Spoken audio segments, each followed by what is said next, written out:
The Future of Public Broadcasting, a Crossroads for American Taxpayers. Are NPR and PBS, cornerstones of American media, facing an existential threat? A looming congressional hearing could determine their fate, impacting millions of viewers and listeners nationwide.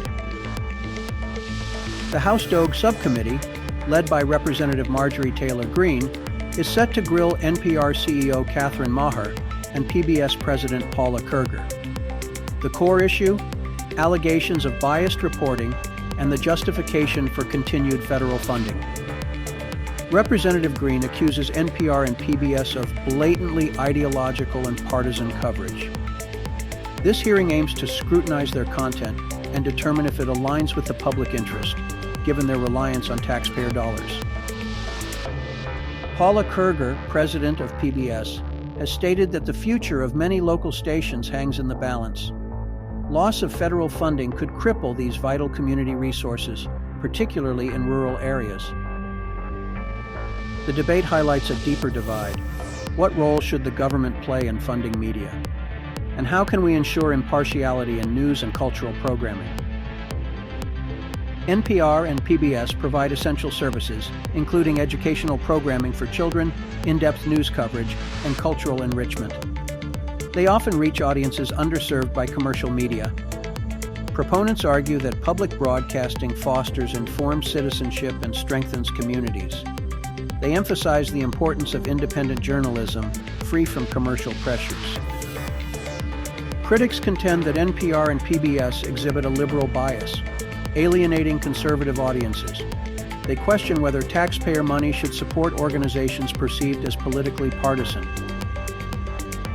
Furthermore, some argue that private funding models could sustain these institutions without relying on government subsidies. This would theoretically eliminate concerns about political influence. The potential defunding of NPR and PBS would disproportionately affect rural communities and low-income families. These stations often provide critical access to news, education, and cultural programming. Many local PBS stations offer free educational resources for children, including preschool programs. NPR provides in-depth reporting on local issues often ignored by national media outlets. Regardless of your political affiliation, the future of public broadcasting demands careful consideration. We must engage in a constructive dialogue about its value, its potential biases, and its funding model. This is not just about NPR and PBS. It's about the kind of media landscape we want to cultivate in America. It's about access to information, education, and cultural enrichment for all citizens. Contact your elected officials and voice your opinion on the funding of NPR and PBS.